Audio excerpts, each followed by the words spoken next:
Okay, so Duckface Vibe. So this was kind of fun. I got the song idea from, I was actually practicing with my buddy Red Brad, who plays on a lot of my songs. I was practicing with him, doing like a band practice, and he made this face. And I thought, ooh, that's cool. And I think we were joking about, oh yeah, Duckface Vibe could be a funny song title. And then it hit me, and I was like, oh, that's cool. For me, it means ignorance. It's basically, I've kind of seen this throughout different interactions with people. It's kind of the face that people give you sometimes when they act like they're listening, but they're not. So the song is centered around ignorance and kind of in a broad way, specifically with indigenous presence, but just kind of the idea of acting like you're listening, but you're not. That's kind of the idea of what Duckface Vibe means.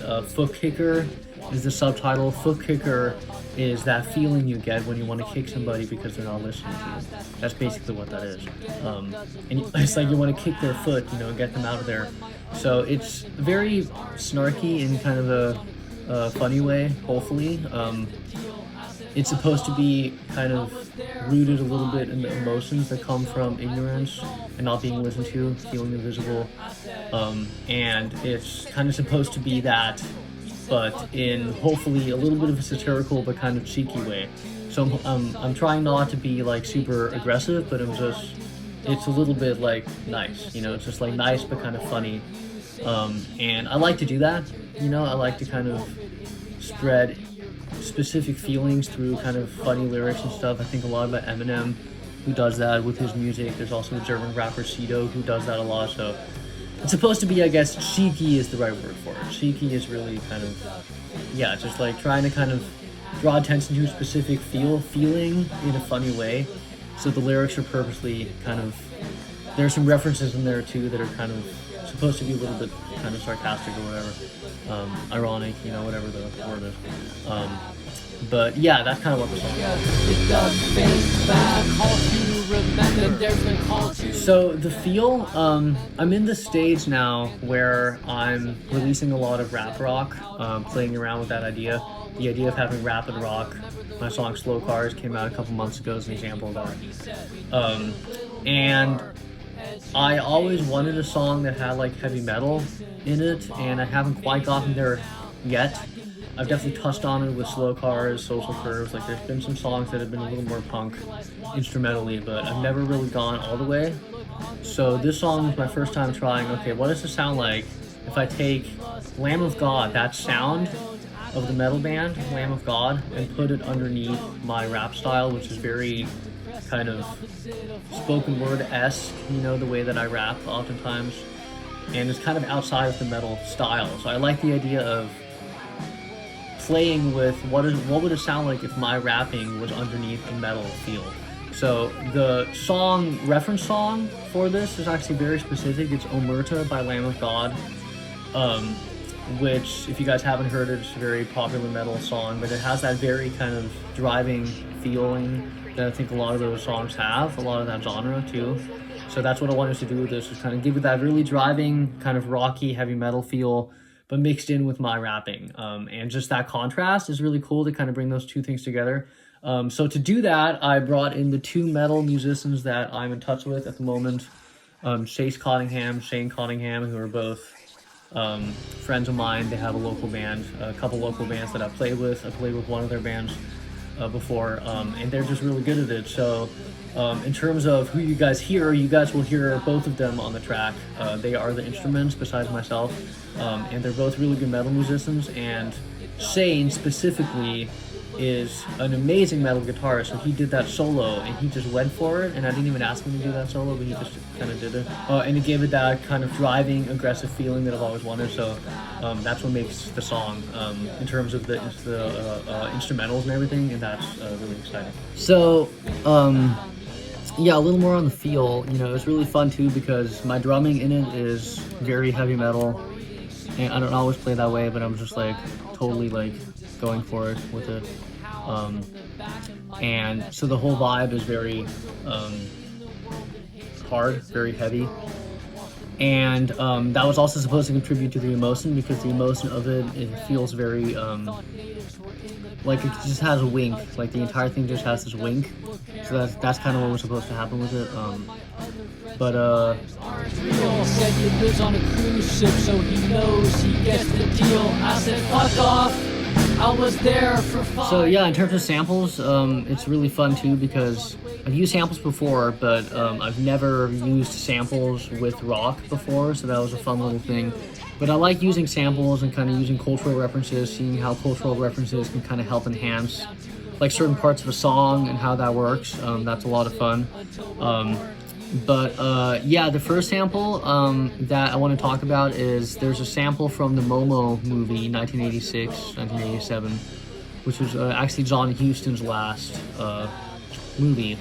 And it's a movie I grew up with as a kid, and this actually created the basis for the song, to the rhythm of the song. I've never done that before, but my first time using a sample is the beat. So there's a sample from a scene that I used as the rhythm of the song, and then from there it kind of built from that, and that was really exciting.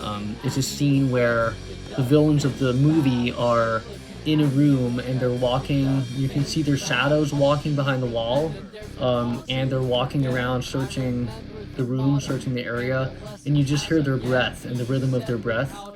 So I used that as the basis for the rhythm. So that was really cool. And it honestly kind of, the song was built from that. If it weren't for that idea, I don't know if I would have made the song. I think that idea was a huge kind of, played a huge role in creating the song, and creating the beat around it, just psychologically for me. So that's the first one. That's really cool. There's one from the second Mulan film, which I recently watched, that kind of, I just thought was perfect in terms of, it's actually something from the trailer that's a very kind of iconic line in the trailer, but it just spoke to me as something that really fit perfectly with a lot of what I do. And you'll hear it in the song. It's actually where Mulan says, "I have another duty to my heart." So it's that concept. I put that in there.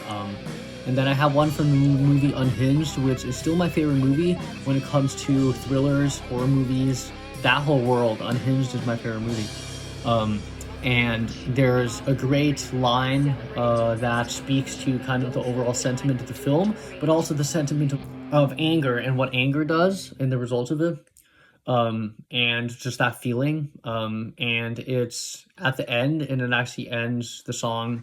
And it's a quote saying, one must be powerful, one must be rich, powerful, pretty, and celebrated to exist in our culture. Those left behind are doomed to rage like a volcano. And that's the sentiment of the flick, but I also thought it was perfect as the sentiment for someone who is invisible and the rage that comes from invisibility, essentially, because that's, I guess, how I would describe the theme of the record. So those are really fun. And then I put another sample in there that's kind of hidden, that is just from a clip that I found about Standing Rock and protesters on Thanksgiving, and that controversy from something that I found online. So it was interesting to kind of incorporate those, and it was really fun because I've used samples before, but I've never used samples underneath rock before, and I just thought it was perfect. And just the way that that works, and my first time using samples over top of like a rock feel, and that honestly is one of my new favorite sounds. So I'm really, really stoked about it. But yeah, again, like with the lyrics, if you guys will listen to the lyrics and read them, there are references in there to like Harry Potter, and some of my own personal kind of life stories that all kind of contributed to certain invisibility and irony in my life, you know, as an indigenous person. There's another song coming out that's going to be on the same album that is also kind of in a similar vein, but more in the melodic hardcore direction, so stay tuned for that. But it's really fun for me now to kind of play with rock and play with themes.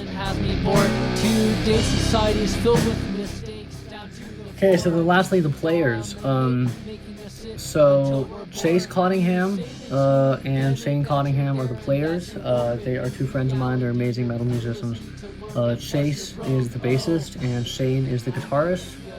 And again, you know, that solo that Chase does, or that Shane does, is a really interesting part of the song. Really helps enhance the song. I'm really, I love that part, and I didn't even ask him to do that part, so that's really cool. The drums and vocals are me, and yeah, and then the samples enhance the song, so that's the whole mix. But it was really exciting to do a song with two official metal musicians for the first time. Never done that before. And again, you know, writing a rap rock song, but specifically a rap rock song was kind of over top of metal. Heavy metal is really cool. And yeah, and then just using samples the way that I do. So I'm really proud of the song. So please check out Duck-Faced Vibe, Foot Kicker, out everywhere now. Or education, all of those negotiations among nations now.